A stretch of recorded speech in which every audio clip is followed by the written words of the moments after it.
Ora, bom dia, vamos deixar aqui o tema ao céu. O céu é o lugar da morada de Jeová Deus. Jeová ou Javé ou Yahvé ou Yahu ou Hashem, Elohim, é o Pai do céu. Tem muitos nomes, ou Alá, Deus e dos fiéis, criaturas espirituais, um domínio invisível aos homens humanos. A Bíblia usa também o termo céu numa variedade de outros sentidos, por exemplo, para representar o próprio Deus, a sua organização de fiéis, criaturas espirituais, uma posição de favor divino, universo físico à parte da Terra, a extensão que cerca o planeta Terra, os governos humanos sob o domínio de Satanás, o justo novo governo celestial, Jesus Cristo com os seus co-herdeiros, são impulsados por Jeová para governarem. Será que todos nós existíamos no domínio espiritual antes do nosso nascimento como humanos? João 8:23, Jesus Cristo disse: Vós sois dos domínios de baixo, eu sou dos domínios de cima. Vós sois deste mundo, eu não sou deste mundo. Jesus veio de facto do domínio espiritual, mas conforme Jesus disse, os outros homens não.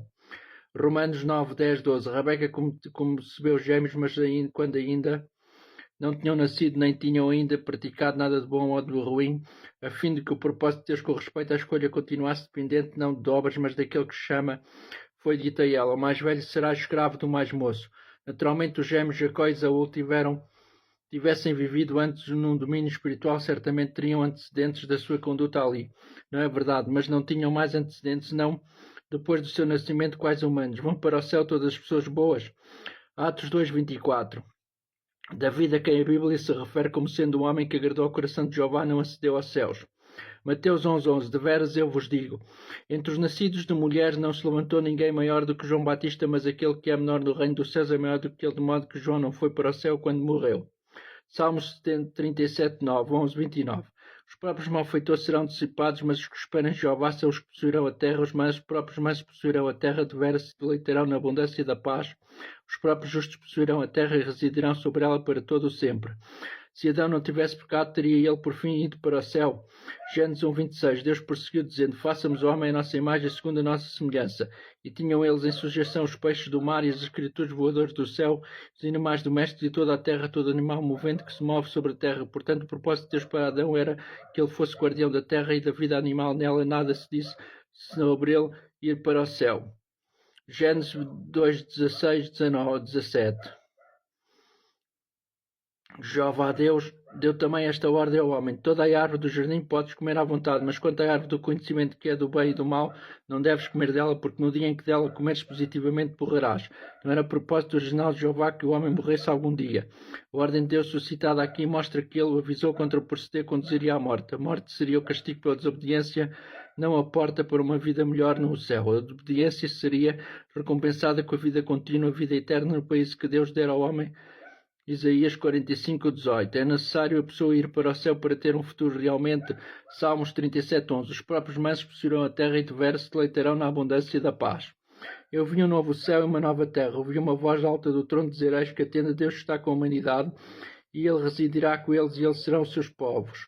E o próprio Deus estará com eles e enxugará dos seus olhos toda a lágrima, e não haverá mais morte, nem haverá mais pranto, nem clamor, nem dor. As coisas anteriores já passaram. Miqueias 4:3-4. Não levantarão espada nação contra nação, nem empreenderão mais a guerra. E realmente sentar-se-ão cada um debaixo da sua videira e debaixo da sua figueira. Não haverá quem vos faça temer, porque a própria boca de Jeová dos Exércitos falou isso. Abriu Jesus o caminho do céu para os que morressem antes da própria morte dele. Significa 1 de Pedro 3:19-20. Neste estado em espírito, após a sua ressurreição, também ele, Jesus, foi e pregou aos espíritos em prisão, os quais outrora tinham sido desobedientes, quando a paciência de Deus esperava nos dias de Noé, enquanto se construía a arca, na qual poucas pessoas, isto é, 8 almas, foram levadas a salvo através da água. Eram esses espíritos em prisão as almas dos humanos que haviam recusado atender a pregação de Noé antes do dilúvio, estavam então aberto o caminho para eles irem para o céu. Uma comparação segunda de Pedro 2:4 e de Judas 6 com Gênesis 6:2-4 mostra que esses espíritos eram filhos angélicos de Deus que se materializavam e se casaram nos dias de Noé. 1 de Pedro 3:19-20. A palavra grega para espíritos é pneuma, sim, ao passo que a palavra traduzida para almas é psikai. Os espíritos não eram almas desencarnadas, mas eram as desobedientes. As almas mencionadas aqui eram pessoas viventes, humanos, a saber, Noé, sua família. O que foi pregado aos espíritos em prisão deve, portanto, ter sido uma mensagem de julgamento. Qual o significado? 1 de Pedro 4:6. De facto, com esse objetivo se declaram as boas novas também aos mortos, para que fossem julgados quanto à carne do ponto de vista dos homens, mas vivessem quanto ao Espírito do ponto de vista de Deus.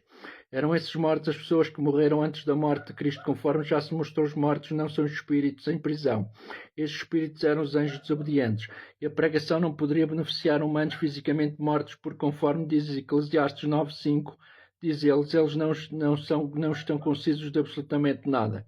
E Salmo 146:4 acrescenta que na morte parecem deveras os pensamentos da pessoa, mas Efésios 2:1-7-17 refere-se realmente a pessoas que estavam espiritualmente mortas e que foram vivificadas espiritualmente em resultado de aceitarem as boas novas. É a vida celestial apresentada no Novo Testamento como esperança para todos os cristãos. João 14:2-3. Na casa de meu pai há muitas moradas, se eu não vos tivesse dito, teria dito. Porque vou embora para vos preparar um lugar. Também, se eu for embora e vos preparar um lugar, virei novamente e vos acharei, colherei a mim, para que onde eu estiver, vós também estejas. Isto mostra aqui aos seus fiéis apóstolos com os quais ele estava falando, estariam com o tempo na casa de seu pai no céu com Jesus, mas isso não diz aqui quantos outros iriam também para o céu. João 1:12-13. A tantos quantos Jesus receberam, estes deu autoridade para se tornarem filhos de Deus, porque exerciam fé no seu nome. Nasceram não do sangue, nem da vontade carnal, nem da vontade do homem, mas de Deus. Contexto do versículo 11 de João 1. Diz os seus, isto é, os judeus, tantos quanto eles receberam Jesus, e quando este veio ao primeiro século, se tornaram filhos de Deus com a perspectiva da vida celestial. Os verbos no texto estão pelo passado, de modo que esta passagem não se refere a todos que se tornaram cristãos desde então. Romanos 8:14-16-17. Todos que são conduzidos pelo Espírito de Deus, estes são filhos de Deus. O próprio Espírito dá testemunho com o nosso Espírito de que somos filhos de Deus. Então, se somos filhos, também somos herdeiros. Deveras herdeiros de Deus, mas co-herdeiros de Cristo, desde que sofremos justamente, para que também sejamos glorificados justamente. No tempo em que isto foi escrito, era facto que todos os que eram conduzidos pelo Espírito de Deus eram filhos de Deus, cuja esperança era que seriam glorificados com Cristo, mas nem todos sempre foi assim. Lucas 1:15 diz que João Batizador seria cheio do Espírito Santo, mas Mateus 11:11 esclarece que ele não participará da glória do reino celestial. Portanto, também após o juntamento dos herdeiros do reino celestial, haveria outros que serviriam a Deus quais seguidores de seu Filho, no contudo não participariam da glória celestial.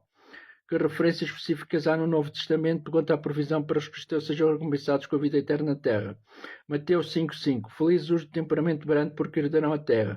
Mateus 6:9-10. Nosso Pai no céu, santificado seja teu nome, venha teu reino, realize a tua vontade, como no céu, assim tome na terra. Qual é a vontade de Deus com respeito à terra que indicam? Gênesis 1:28, Isaías 45:18. Mateus 25, 31, 33, 40, 46. Quando o Filho do Homem chegar na sua glória e com ele todos os anjos, então se assentará no seu trono glorioso, e diante dele serão juntadas todas as nações, e ele separará uns dos outros, como o pastor separa as ovelhas dos cabritos. Porá as ovelhas à sua direita, mas os cabritos à sua esquerda. O rei lhes dirá às ovelhas: deveras eu vos digo, ao ponto que fizestes um dos mínimos destes meus irmãos, a mim o fizestes. Estes, os cabritos, partirão para o dissipamento eterno, mas os justos, as ovelhas, para a vida eterna. Note que estas ovelhas não são o mesmo que os irmãos do rei, que são participantes da chamada celestial. Hebreus 2:10, 3:1. Mas estes são semelhantes a ovelhas que estariam vivas no tempo em que Cristo estivesse no trono e no tempo em que alguns dos seus irmãos ainda estivessem sofrendo tribulação na terra. João 10:16. Tenho outras ovelhas que não são deste aprisco, estas também tenho de trazer, e elas escutarão a minha voz e se tornarão um só rebanho, um só pastor. Quem são essas outras ovelhas? São os seguidores do pastor excelente Jesus Cristo, mas não está no aprisco do novo pacto dos que têm esperança celestial. Contudo, chegam realmente a se associar intimamente com os que estão neste aprisco. 2 de Pedro 3:13. Há novos céus e uma nova terra que aguardamos segundo a sua promessa, e nestes céus há de morar a justiça. Revelação 2:21-4. Revelação 7:9-10. Depois destas coisas, depois do apóstolo João ter visto o número completo dos selados que foram comprados da terra para estarem com Cristo na morte de São Sião Celestial, veja Revelação 7:3-4, 14:1-3. Eu vi eis uma grande multidão que nenhum homem podia contar, todas as nações, tribos, povos, línguas, ao pé diante do trono e diante do cordeiro, tajados com compridas vestes brancas que haviam plenas, palmas nas suas mãos, gritavam com voz alta, dizendo: devemos a salvação ao nosso Deus que está sentado no trono e ao cordeiro. Quantos oferece a Bíblia a esperança da vida celestial? Lucas 12, 32. Não temas, pequeno rebanho, porque aprova o vosso Pai dar-vos o reino. Revelação 14, 1, 13. Eu vi, eis o Cordeiro Jesus Cristo em pé no Monte Sião, no céu. Vejo Hebreus 12, 22, 24. E com ele os 144.000 que têm o nome dele, no nome do Pai, escrito nas suas testas, e estão cantando com um novo cântico. Ninguém podia aprender esse cântico,